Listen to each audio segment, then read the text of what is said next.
up, guys? Team Step West, Discraft Underground Team Captain. We got Alex. Alex, how's it going? Pretty good, man. And we're super excited. We've had him on before. We got Mr. Austin Turner. What's up, guys? Austin, thanks for joining us in these kind of COVID times. Obviously, this is kind of a weird time, especially for touring disc golf professionals. So tell us a little bit about where you're spending your time. Well, I have been in Tucson, Arizona since, I'd say about 2 weeks in of January. Oh, wow. I came out here after I played my first tournament in January at Myrtle Beach, and I came out here just to relax for a little bit and work out and get some deep tissue massages, kind of relax the body, get ready for Memorial or whatever I was going to have planned out. Mm-hmm. And then I came home in February for 2 weeks, and then I came back out here for Memorial, and I've been out here ever since. So I've been out here basically for 4 months out of 5 months. So it's nice. I like it. The weather's amazing. There's no rain. It's just always hot now, so got to stay inside a lot. Yeah, a lot better weather than in the Midwest where we've had snow and rain. It seems like more and more people are kind of spending their off-season periods out in Arizona and the surrounding areas there. I mean, it's definitely not the worst place to be at. I know Paige and Nate are out there in San Diego on their little private course area, which looks super awesome. Yeah. There's a lot of guys in Texas area, more south. So I think people figured it out on where to be at right now. Yeah. Do you think that's kind of a trend we'll see with professional disc golfers? Kind of a lot of baseball players go to Florida in the winter to kind of stay fresh. Do you think more and more disc golfers? I think we've been seeing that for the past 5 years, honestly. Yeah. A lot of the top guys used to just come out to Arizona for the off season, and they would stay around Vista and just practice Vista and Fountain Hills, for 4 months at a time. But now people are slowly going to Florida. They're coming to South Carolina. Brian Earhart comes to Charlotte now, so it's the South is kind of packed. So if there's any tournaments going on in the off season, it's they're slammed now. Got a bunch of shooters, no slouch. For tournaments. It's nice. Small beachers all right, I might win this one. Nope, there's 5, 10, 30 plus rated guys there. I'm oh sweet. That's crazy. So kind of, what have you been doing to stay busy? You talked a little bit about lifting. Has there been some disc golf in there? I haven't played disc golf since Memorial. Oh, wow. Yeah, my plan was I was supposed to leave to go to throw down the mountain in Florida. So I shipped my bag out home, and I was going to fly home and then drive down to Florida afterwards. So I have no discs here, besides some 150 DX AVRs and DX Leopards and Sharks that Ricky left here. Because we're on a health and wellness resort, so we were going to do a disc golf class for a lot of people who come here, and that's just what he left. So I've been messing around with those and having fun, but other than that, no disc golf. I do have the itch for it though. I want to play. I really want to play. But like you said, yeah, I've been heavy lifting a lot since last August or September probably. So I've put on a couple pounds, and I love it. Nice. Other than that, I've been playing a lot of video games to pass the time, eating a lot of food, playing basketball if it's not too hot outside, or just walking around. Nice. Well, I know we got your social media handles up above me, I think. Yeah. So go be sure to follow Austin on social media to stay up to date with everything he's doing and got going on. Sadly, no disc golf post because I can't go out and play. So I've been getting quite a hit from my following, but we'll get back to it soon. Help him out. Go give him a follow. Get those numbers back up. He'll be back to disc golf soon. We want to ask you kind of about injuries. 2019 was a tough season. I know I was out at the Memorial beginning of the year, kind of when sort of everything started, sort of unraveling a little bit for you. Where's the body at right now? So I got fully healed after last August or September is when I got the 100%. Nice. And that's when I started working out really hard because I was trying to prevent my injuries, and and everything from that helped me out so much. The way my body's felt, I've never felt better until the last 2 months. I've been having a really bad shoulder problem where I've just been in pain for 2 months. So I'm getting an MRI done probably next week. Right now I might have a tear in my shoulder. Throwing shoulder? Yeah. Ah. Which could cause surgery. So we'll see how all that goes. But other than that, I'm fine. I guess now's a good time to have an injury if you're gonna have one. Yeah. So hopefully yeah, it's nothing too major, but yeah, we'll see how it goes. Yeah. Well, we hope it's something small, quick recovery, so you can get back out there, especially in a throwing shoulder. That's tough. Yeah, right. Um, Especially, I mean, I do everything with my left hand. yeah. So if I can't use it, for 4 or 5 months, then I'm just gonna sit in bed all day. You're gonna have to learn to throw right-handed. I know. Oh, nice. Well, we want to kind of take a trip down memory lane. Obviously, there's a lot of people that are joining disc golf, a lot of newer players. Do you remember your very first tournament? Like PDGA tournament or Yeah, actual PDGA. just. Yeah, it was at Reedy Creek, I believe. Yeah. In 2011 or 12. I think it was 11. It was 12. 2012. Yeah. It was like springtime. I remember it was a 1-day C tier, and it was like the spring fling or something. I can't remember, but Have a peek at Reedy Creek. yeah, that was it. I played juniors with like 3 people. Yep. And I came in last place. Just barely. But the only thing I remember is shooting like a 750 rated round, and then the next round I shot like a 900 rated round.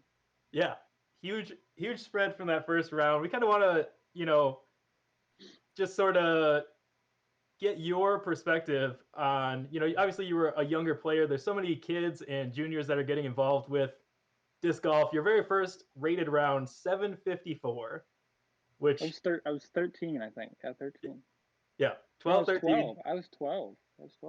12. Yeah, so a young player, and then fast forward to today, you're routinely throwing 1050 rated rounds. What does that journey kind of look like? From a 750 first tournament ever round to regularly throwing 1050 rounds. Oh boy. It was a lot of. Well, you see, I played a lot when I was younger because I had a course right across the street from my house. So I would literally just go do that. It was just a 9-hole, so I'd play like 3-4 times a day. And I would just bike over there, put my bike down, ride down the fairway, pick up my disc, and just keep playing. So that's kind of where all that started. And then I entered that tournament. I'm like, all right, new course, I'm going to have some fun. And I ended up sucking it up a little bit, but figured it out the second round. But after that, that's actually where I met Jeremy Colling and MJ was at that Reedy tournament. Oh, nice. And after that, I just kind of fell in love with, like the pro aspect, and like how to get better. And that's kind of why I ended up touring with Jeremy. Was, I was such a fan of him when I was younger, and it was just meant to be that we could travel together from both of us living in Charlotte. But after seeing them play the tournament, they ended up playing in like a playoff. I fell in love with the professional aspect, so I just started looking up YouTube videos for about 3 or 4 years after that, and I would watch like 3 to 4 hours a day of just like random YouTube videos, whether it was like clinic videos, like old tournament videos, or just people like throwing aces. It's like I was addicted to that. And that's kind of what, helped me progress, because I would watch like all the clinic videos, like teach me how to throw properly. So I didn't have that person, there to help me learn disc golf like the correct way until I started entering tournaments like seriously and like advanced levels, when I had like actual people like tweaking small things about what I already learned from YouTube. But it was just a grind from, the videos and actually playing, and then finally playing with good people, where I think I got to where I am today. Nice. That's wild. That's really interesting, because you hear about a lot more people who use the YouTube route, right? You heard about Jackie Chen, who like learned everything he knows about the sport through YouTube because there was nobody playing in Taiwan. But it's really interesting to hear somebody local to the United States living in a place like Charlotte, right? And you were still growing up, and you still were like I don't have like there wasn't enough structure. And I hope we're getting to the point in the United States at least where people can come up and they've got people like you who have learned all this stuff and can turn around and like throw it back to them. And then there's like Brian Earhart doing clinics and all that. So that's really interesting, and it's definitely a grind, like a grind that you went through yourself, and you can probably impart some knowledge on back to others. So it was definitely a fun grind for sure because I actually enjoyed it. I didn't get yelled at by anybody because I was doing something wrong, you know. So I was just having fun with myself out there, you know, trying to figure out everything. yeah, that's awesome. So kind of moving all the way back to this year, kind of this early season, at the end of December in the first two tournaments of this year, you came out absolutely smoking it, averaging 1026 over those four tournaments and picking up 2 wins. What was that like? What did that feel like? Obviously coming off the injury, what was it like to come back into the grind and actually win some stuff and play well? It's funny because the Charleston tournament, the one that I won in December, I didn't win a tournament all year, and my goal is to win at least one tournament a year, right? Nice. So I'm like, I haven't won anything, and it's December already. I have 2 more tournaments lined up, and I have to go against Steven, who is probably one of the best players in Virginia. He's like the most consistent player. I'm like, great. Johnny was signed up. Johnny dropped out. Steven decided to play. So I'm like, great. Now I got to actually work hard or work really hard to try to maybe think about coming in first, you know? But what's funny about that, I didn't play disc golf for a month before that tournament. Oh, wow. I was just working out. That's all I did the entire offseason, just worked out. And things clicked. Like, I don't know what it was. I was throwing super smooth, but I was getting a lot of power with it. I was hitting way more lines than normal, and my putting just felt like it was just on. So I felt really comfortable out there, and I ended up winning that one by 9, which to me, like, I blew my mind from that. Yeah. My first round was like almost 1060 rated. I'm like, wow, okay, that's cool. And then after that, yeah, and then the next week actually, I played against Germ at Tupelo, and I think my first round was like another 1050 rated round. So I had 2 1050 rated first rounds and then 2 back-to-back tournaments, which I kind of felt really good about my game after that. And then we fast forward to Myrtle Beach, I believe. The same thing. I didn't play any disc golf. I played maybe 2 rounds of disc golf in between that, but I was just working out, just constantly working out. And then I won that tournament by 11, I think. And I shot a 1040 something first round. So a lot of my success, I think, was from just working out. I really did not practice that much at all this off season. That's wild. I was just focused on my body and trying to make everything stronger. And with that, I just felt more confident about everything I was doing. I think there's something to be said about the game moving in a more athletic direction where more people are working out and doing, you know, even disc golf specific workouts with Seth Muncie and Disc Golf Strong. It seems like the game, especially at the top, is moving to a lot more athletic figure versus, you know, where it was 20, 30 years ago. Right. Which I hope, I mean, a lot of people are afraid to lift weights with disc golf, but I highly consider it, especially if you are, you know, pretty thin and lengthy like myself, which I still am, but I put on 35 pounds since last March. I'm 195 right now.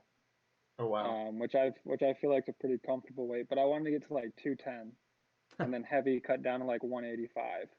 Gotcha. So me and Dan Hastings are kind of like going back and forth within the gym and trying to think of new things that we can do with each other, incorporated with disc golf. But yeah, it's a lot of fun. That's awesome. So just kind of back to the disc golf. We're curious. So you've been doing kind of this. I don't know. It's an ebb and flow. It's like it's a cut and then bulk when it comes to playing disc golf. You'll cut for a month and not play, right? Or right now it's 3 or 4 months, and then you'll bulk and you'll play a few tournaments in a row. So when you're bulking, what's your go-to discs? So what are the discs that are coming out, and you're like, oh yeah, I remember exactly how I'm throwing this, or I've had this disc in my bag for 3 years, and it just feels good That's whenever it easy. comes out. I have a ESP Force in my bag that I've been throwing for over a year, and no matter how I throw it, it always seems to just fly perfectly. Nice. And Dan Hastings will tell you about this disc. I have a first run Macbeth Buzz, one of the 4-time ones, the ESP ones in my bag, and he'll tell you every time I throw it like perfectly. Like those Sick. 2 discs in my bag, when I throw them, I know like 90% of the time it's going to be a good shot. That's wild. That's wild. Other than that, I would say I rely on my sidearm a lot as well. So I would go with my nukes for those. My nukes are very valuable when it comes to sidearms. So I'd say between a Force, a nuke, and a Buzz, I can do just about anything. Yeah, I think that might be the key. Is like you didn't even hesitate. Like when you're coming back, you know what you can do, and you know like where you need to go. Where I think some people who might be changing teams, like a lot of people have, they need to focus on their discs over the off season. But you've been with Discraft for a while now, so you're like, I know, like I've been throwing Discraft since 2011. yeah. So I've been Yeah, throwing nice. it for 9 years now. So it's less about the discs to some extent because you know what they do. It's Exactly, about yeah. focusing your body and getting that up to speed. Okay, so getting back into tournaments, the DGPT is possibly starting up on the West Coast in June. There's a bunch of question marks. I think PDGA is suspended through May, and you're down in Arizona doing a bunch of workouts, and there are no discs around for you. What are your plans for the rest of the season? If Worlds happens, are you going to go to that, or are you like what are you doing when it comes to disc golf? So honestly, my plan right now is to still play disc golf, but it's kind of like on the side right now. So with all the working out that I've been doing, I've been highly considering. Well, we've started. I'm trying to become a certified personal trainer, and then Nice. slowly open up a gym. So I'm studying all the content for that right now, and hopefully in the next couple months I'll be certified and starting a new thing with that. But I'll always still be playing disc golf. You know, I'll still be able to compete on a high level. Plus, I'll still be able to help others. You know, um, fix themselves if they need to. Any part of their body, I'll be happy to help them. Because that's what I went through. You know, I went through a lot of pain, and with working out, it made me feel so much better. And like, there's like a certain like energy when you work out. It just makes you feel good. Mm-hmm. That's what I want others to experience the same thing and be able to help them with any injuries that they have. That's awesome. So yeah, so I'll still be playing disc golf. It just won't be I won't be at every tournament, you know, Yeah. every weekend. So for the pro tours, I'm very close with the pro tour owners, the new ones, the Rainwaters. So they might force me to come out to a couple of tournaments. They basically forced me to play Memorial, so that's why I was at Memorial. I wish I didn't play too well, but I still had a lot of fun seeing everybody. Nice. But yeah, I'm really not sure what my schedule is. I'll definitely play a lot of the B tiers and A tiers on the East Coast. And for that, that's pretty much it. Gotcha. So maybe you'll end up being you can train a bunch of players and then you'll be a regional powerhouse and just run the game. Whenever anybody comes to town, you can say, "I got this. This is fine." Yeah, I can just start my own team too. You Yeah. know. Austin's That's great. powerhouse team. That's awesome. Worlds is a toss up. I've been thinking about it. As long as it's going on, then it's like a 50-50 right now. Gotcha.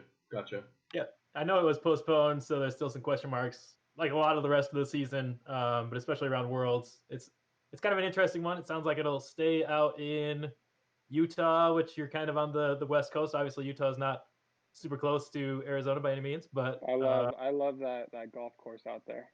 yeah, Nice. sweet. Yeah. Well, that is all the questions that we have for you. So we got some rapid fires, which you're probably familiar with. We got 9 of them, and we got a couple good ones in there. So if you guys are still with us, be sure to give the video a thumbs up, subscribe, follow Austin on his socials. We're gonna run through these rapid fires. Are you ready, Austin? Yep. All right. We got a couple easy ones, and then we get a little tougher.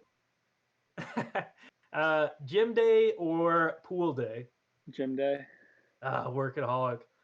Some fresh, warm, whatever your favorite cookies are, or a protein shake. Cookies. Yeah, nice. Got splurge once in a while. I hate Uh, protein shakes. It's terrible.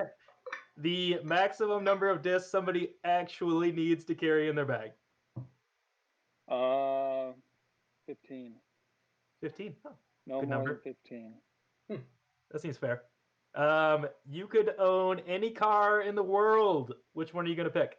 That's a tough one. No, it's actually pretty easy. Aventador SVJ. Nice, fancy. What about shoes? We know you're a shoe guy. Shoes. Oh God, I don't know what shoes I want. One pair, you get to pick. If I had to pick one pair that I don't have, I would go with Easy 2 Nike Red Octobers. Boom. I don't even know what those are, but they sound cool. You get a superpower of your choice, but you have to pick between the ability to fly and 100% circle one putting. Which one do you pick? Flying.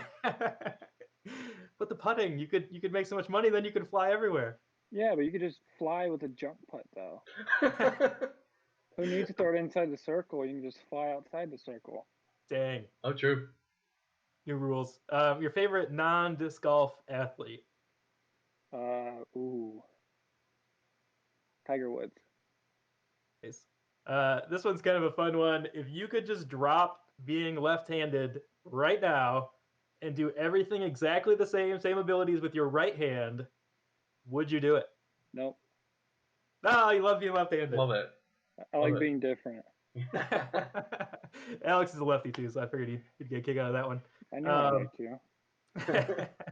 Which par 3 on tour do you think would be the absolute coolest ace to get? That's not a rapid fire question. All you got to go with one hole. Santa Cruz 27, top of the world. Top of the world. That's a great one. Yeah. That would be sweet. I was thinking of 17 at Winthrop, but I'm like, ooh, Daylash is way cooler. Yeah. 17, especially, that would be great. But 27 at Daylaw as a lefty, that'd be absolutely insane, especially in the long position. I've come close, but I've never seen anyone hit the basket. I know people have aced it, which is to me is insane. Yeah. Yeah. I would probably just quit, or I would just jump for joy and just fall down the mountain. Done. Roll down the mountain. That's great. And then our last one, assuming World is still happening, assuming it's in Utah, who is your pick to win on the MPO side and on the FPO side? FPO, I'm going with Katrina. Ooh. Because she's played very well in Utah the last couple of years. Mm-hmm. Mm-hmm. And on the MPO side, I'm not going to say me. I'm going to come in 37th. Respectable. Calling you on that, tagging you on that. I'm going to say Ricky. Ricky? Bet. Yeah. If he's fully healthy, or Ricky I'm going wild card right now with Ricky. Ooh, nice. I know he's been in the conversation a lot with some of the other people we've talked to. It's just been a question I've been talking health. with him a lot. He came down here twice within 3 weeks, so we get to hang out for a little bit. Oh, dip. That's nice. wild. Is he doing good? I mean, he should be. He seems like he's doing pretty fine. He seems like he's having a lot of fun. I've seen some of his YouTube videos. Content. Yeah, he's posting some really good content right now. Yeah. So actually, that's another thing. Before we close this out, what do you think of all the content generation? It's kind of like we're entering a new world in disc golf that everybody's a content creator now. I'm kind of iffy on it, just because there's only so much that you can do with disc golf videos. Yeah. Plus, I mean, a lot of people have already done it, so a lot of people are just remaking videos after video after video. Unless someone makes something new, like I love my favorite. Right now is probably Simon. I think he's putting out the greatest content for disc golf for us. It's just it's like his own original thing, you know. It's like every time I watch it, I'm like, holy crap, this guy is insane, you know. Yeah. But it's definitely good for the sport, you know. You have different perspectives from different players. which is always good. But I've had people ask me if I would ever do it. I'm like, I would do it, but I wouldn't do disc golf videos. Yeah. I would do like all the dumb stuff to get viral and just have a fun time. But that's Yeah. just me. No, I think that's definitely a good point. It's there's only so much room, and you're right. Simon's doing some things that it's Simon things, but also like in the world of social media influencers, I think there's definitely a slot for people to kind of carve out their new path, and it does get saturated when every single top pro has their own channel and doing their own thing. Like I Nice. mean that challenge they did a couple weeks ago, like the 10-foot challenge, when everybody did that, like most of the people who did that, like they got a lot of views for their stuff. Oh So, I yeah. mean, Yeah. honestly, it depends on what video that everyone's doing, Mm-hmm. and whether it's gonna be good for views or not. So, Yeah. as long as it's like cool stuff, then I'm sure it's gonna do great. But if it's just like, like disc golf, like park walkthrough, like tournament prep, then I would just say keep that to your own and Yeah. try to figure out new stuff. Yeah. Train on it instead of putting it out there. Right. It's definitely kind of a where does training and disc golf content mesh and kind of evolve and kind of change. So what we're gonna do now is all of our questions are over. We're gonna give you a few seconds if you have anything to say, people to thank, people to call out, that kind of stuff. So the floor is yours. Cool. Well, I just want to thank Discraft, obviously. It's my 6th season now Wow. with them, and I couldn't be any happier with them. Um, I want to thank Grip EQ for having my back with the bags, the best bags I've ever carried. And thank you guys. You guys are awesome. Thank you guys for putting out content for us. We really appreciate it. I know all the viewers do too. And yeah, just disc golf community. We're all sticking together through this time, and hopefully we'll be out there and to see each other again soon. So Nice. Awesome. Well, thanks again, Austin, for joining us. If you guys haven't already, hit the thumbs up. Give Austin a follow on his socials. And at the end of the day, Alex, last thing to do, make that putt. make it. Let's go.